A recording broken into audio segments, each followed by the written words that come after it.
Craig said, we sort of beat this horse a little bit, but I want to get a bit more granular because when I talk about what I look for in projects and what I think investors should look for in projects, it's always people and then share structure, and jurisdiction is then right up there. And jurisdiction matters, so I want to talk about why jurisdiction matters and why Idaho has made for a good jurisdiction. So we both mentioned the Idaho Investor Days that you guys took part in.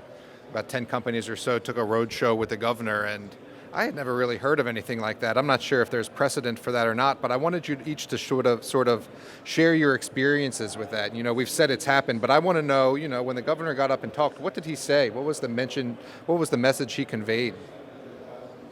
Either.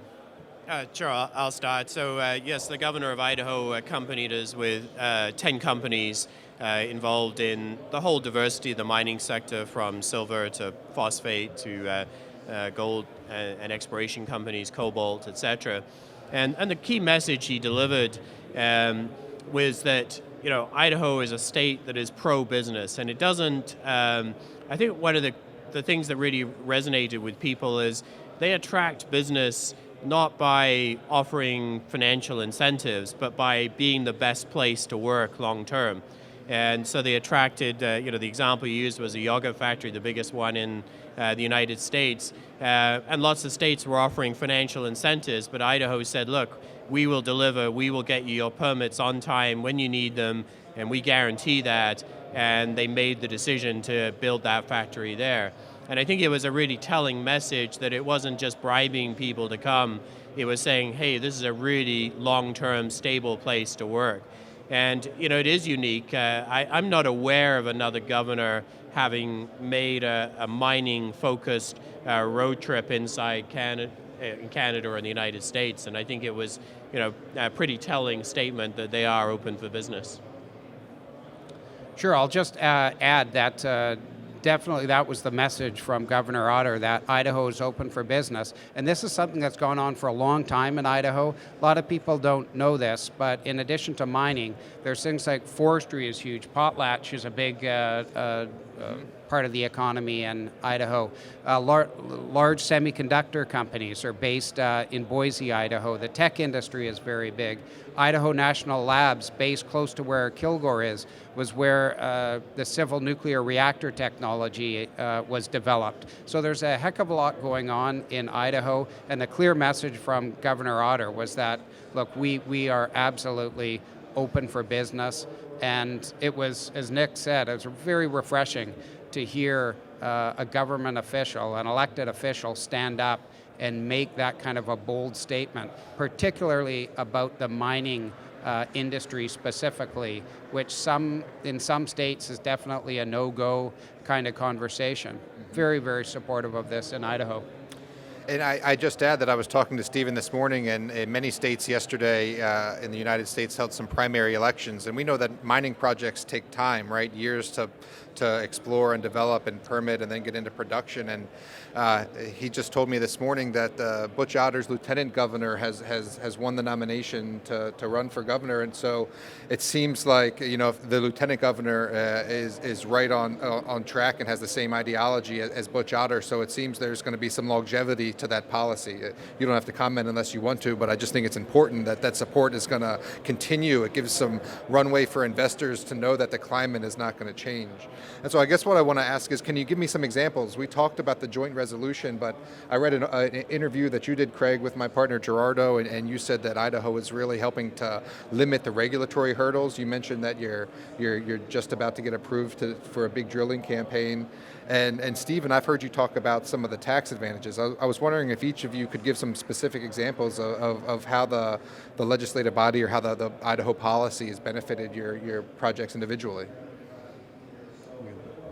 Sure. Well, I'll give you a specific example from Otis Gold's perspective, Nick, and that is we went through a plan of approval for a plan of operation under something called an environmental assessment in 2013, and it took 2 full years to get that plan of operation approved, and that plan included the building of less than 2,000 feet of new roads at Kilgore. We're undergoing a new plan of operation, the permitting for a new plan of operation currently to drill on 140 drill sites and a significantly expanded footprint in terms of our drill roads. And very refreshingly, the U.S. Forest Service, which is our permitting authority, has agreed to a written timeline of about 10 months to get this much larger plan permitted. So that is a significant change in less than 5 years. It's fantastic, Stephen. Yeah, and I think on a practical sense, when you talk about the governor and the state legislature, I think the governor's written 2, maybe 3 letters to senior administration officials federally, personally, as the governor of Idaho, saying this is a project, it needs to move forward, it has the support of Idaho and the Idaho government, and that pays attention. I mean, Midas can go to D.C. and sort of complain or whine about how long things are taking, but when it's the governor of Idaho, that gets serious attention. And so putting the political capital of the governor's office on the table and saying, this is a project we're behind, is very practical and, leads to results and leads to outcomes. And, tying on to Craig's comment is, we're in this period where you've seen this transition of the federal administration as well, where you got a federal administration that's much more open to listening to projects that create jobs, create investment, et cetera. And you have a Republican government in Idaho, and you have a Republican administration in D.C., and so there's much more receptive to listening to those letters and comments when they come. And it seems from the things I've read and what I talked about earlier, and the things that you guys are saying, that it's all peaches and cream in Idaho for the mining sector, and it's great to see the sympathy and support from the politicians. But I was reading through the Fraser report, as I prepared to give this talk and to have this panel, and there was one section in there where they have quotes from people who took the survey about different jurisdictions, and I want to just read one of the quotes because I think it conveys a misconception. Somebody said about Idaho, "Legal roadblocks make it impossible to launch a significant project, especially in national forest lands," and that comes from the president of an exploration company. And so, we're ladling on the praise, but it seems that this was just a 2017 report, just last year. It seems there's either a misconception or there's a disconnect somewhere. Can you talk to that? Sure. I mean, I think it's ironic that they chose for Idaho that one quote because I know, because I was part of the survey, that there were other more positive quotes as sure. well. But there's sort of 2 aspects to that question. One is that there's very little state land in Idaho. So dealing with the state on state land is very straightforward and very simple. The challenge is that the majority of the state, and it's sort of high 60s, low 70s%, is controlled under federal jurisdiction. And so the permitting under federal jurisdiction is much more influenced by the politics in D.C. and the administration that's there than it is locally. But even when we had a Democratic administration in D.C., the governor of Idaho was, as I say, actively writing letters in support of our project, which was obviously helping to move that forward. But now you've got a more receptive administration in D.C., that I say gets listened to more carefully. But there is no doubt that the federal permitting process is heavily bureaucratic and it's time consuming. And Craig just gave his example. We went through a similar experience on permitting, drill programs under the old administration. But I think there's, on a federal basis, a much more willingness to listen and to get things done more expeditiously inside Idaho and across the federal, administration across everywhere. Mm-hmm. Craig? Sure. Well, a couple of comments there. Number one, I categorically disagree with that statement, just based on the experiences that we've been having and the discussions that we've had with state and local officials. Idaho, just to follow on to what Steve was saying, actually 38% of the land in Idaho is Forest Service land. It has the highest coverage of Forest Service land in the United States. So dealing with federal permitting folks is very critical in our industry. But in Idaho itself, there's a guy in the governor's office who handles all of the liaison between the federal and the state permitting officials. And he's I don't want to use the term fixer, but he's definitely someone who can help make that process as streamlined as possible. The other thing that you do get, and not a lot of mining guys like to talk about it, but there are environmental groups throughout the United States and Canada and elsewhere. In Idaho specifically, it's the Idaho Conservation League, or kind of the big boys on the block from an environmental perspective. And my experience with those kind of folks from a permitting perspective is that if you work with them, if you're open with them about your plans, you're honest and forthright with them, they appreciate that, and it can definitely help in terms of the level of opposition that they have for projects and how willing they are to work with you. And it definitely can be done on Forest Service land in Idaho and other federal lands as well, the BLM lands. I'm with you guys. I thought that was a weird quote to put in there, especially when Idaho was ranked so high in the overall, investment rankings and things. It was sort of a weird juxtaposition. I want to take you away from your projects for a bit and talk about other projects in Idaho, not from my perspective, but from yours. You guys are down at site a lot. You spend a lot of time in Idaho. I was wondering if maybe you could mention or talk about some new projects that you've seen, or some projects besides your own, besides Kilgore and besides Stibnite, that are exciting, or that maybe the audience might not know about. Well, I think as starting off as a foundation, when we got involved in our project, nobody believed that there was going to be 6.5 million ounces of gold, which we now have in resource, and that happened over a 3-year period, and is sort of illustrative of the potential that's been untapped in Idaho for an extended period of time. But you're seeing a lot of it so far in the current cycle has been brownfields. The former Echo Bay project, former Kinross project, former Yamana project, yep. With Revival, Integra, etc. Picking up projects that have been kind of forgotten about. And I would say Idaho is kind of the forgotten jurisdiction, even though it's right next door to Nevada. Everybody was very focused on Nevada, and to some extent it was a bit lonely for Craig and I. We were the only two guys doing anything in Idaho in the gold space, and suddenly a whole bunch of other people have come along and started picking up these other projects, and I think that's a trend that will continue. But it also begs the question about, well, what is the new stuff out there? Yes, all these projects have been known for a long, long time, but there's not been a lot of focus on exploration for entirely new deposits in Idaho, with the modern exploration techniques that have been very successful in Nevada. A simple example is east of where we're currently planning to mine. There's a big batch of sediments that run across our property, and we've been working with the USGS and have now tied those into the same sediments that are in the northeast of Nevada that have led to the whole Northumberland and that whole belt of discoveries. We've got the same rocks at the same age, but all the way up in central Idaho, and nobody's looked at those sediment-hosted type of terrains. So I think there's good opportunity for new discoveries. Sure, and just to follow on with that, certainly in the 80s and early 90s, a whole range of very significant companies were out in Idaho when the gold market was a little bit more buoyant. Guys like Placer Dome was out there, Echo Bay, Pegasus Gold, Meridian, Kinross. There's a laundry list of companies that have been out there from the mid 90s to call it 2010. Very little activity in the state, and now with this resurgence in Idaho, there's a lot more guys that are looking for projects.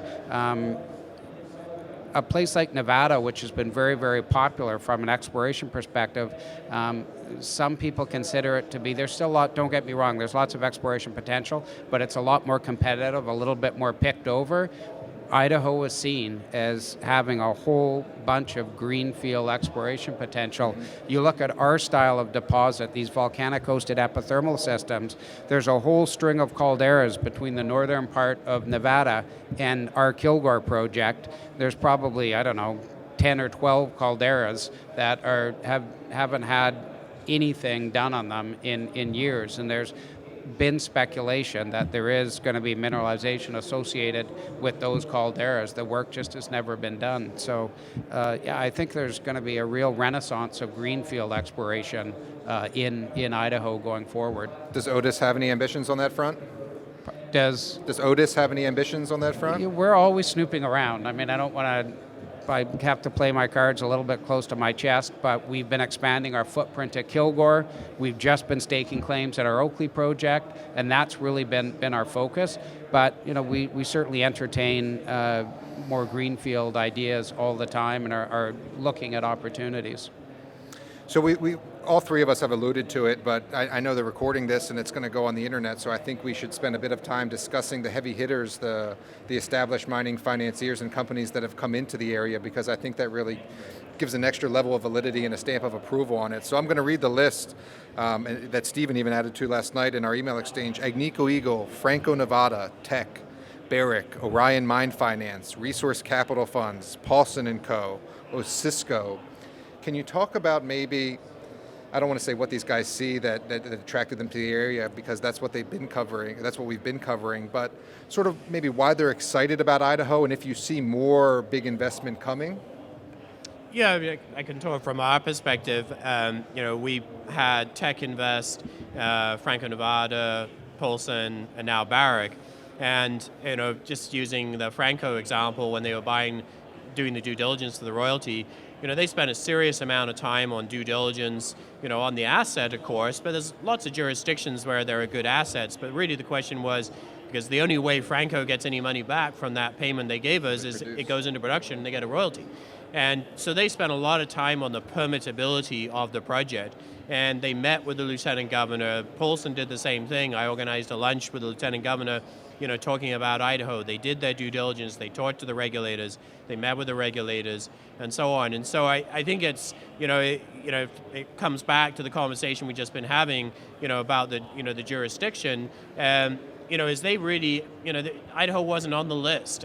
Everybody understood Nevada, but they didn't understand Idaho. So they spent a lot of time doing due diligence, with Franco and Paulson. It was about a 3-month process. With Barrick, it was about a 6-month process to satisfy themselves that, yes, they could, this project was going to work, because that's the only way they make money. And, you fast forward to it, they put their money in, and that demonstrates their confidence that they wrote very large checks, $35 million from Paulson, $15 million from Franco. And that was very early in the process. Yeah, very Franco. early in the process. $38 million US from Barrick, literally today, just closed. That's a substantial vote of confidence in the jurisdiction. And so it's that combination of, yes, you've got to have a good asset, but you got to have it in a good place. And they've done their homework and they put their money in. And you did the same with Agnico. Yes, I mean, I think with respect to Agnico, it's a little bit of a different story for a company like Otis, being very much a micro-cap company with a much smaller resource than Midas, much earlier stage in our development. But the Agnico relationship has been extremely positive for us. It's a relationship that we value deeply, and we've worked hard to develop.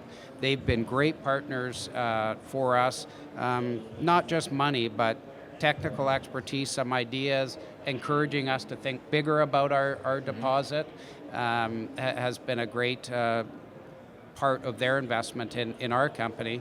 But I think in terms of what are they looking for, it's certainly not a 1 million ounce deposit that's buttoned up with a feasibility study on it. It's for a multi-million ounce resource in an emerging jurisdiction that's there is a clear path to permitting a mine. And I would say that's what a lot of the larger production-oriented companies are looking for.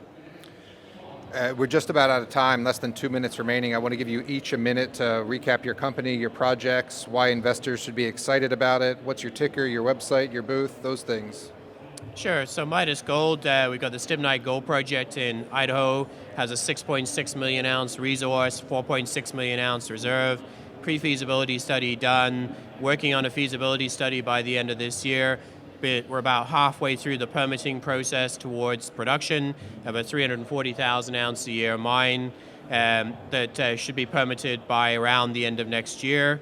Our trading is on the TSX. We've got symbol MAX, and we're on the OTCQX as well, MDRPF. Great, thank you. Otis Gold developing the Kilgore project, 800,000 ounce resource, open pit, heap leach. We're going through a permitting process right now that's going to significantly expand our drill footprint out at Kilgore. We're going to be moving beyond the existing 800,000 ounce deposit and starting to target new emerging or grassroots targets out at Kilgore. No royalties on the project. We've got strong strategic participation in the form of Agnico Eagle. Just as importantly, management and directors, insiders own about 26% of the companies, which is a strong recommendation. Insiders continue to support our company with open market purchases. Big plans for 2018 and beyond. We've got a strong new exploration team that wants to aggressively develop Kilgore towards a production decision. Trading symbol is OOO on the TSX Venture Exchange and OGLDF down in the US OTC market. OtisGold.com for Otis, MidasGoldCorp.com for Midas, OutsiderClub.com for me, and ResourceStockDigest.com for me. Thank you, gentlemen, for teaching us a little bit more about mining in Idaho. Thank you. Thank you, Nick.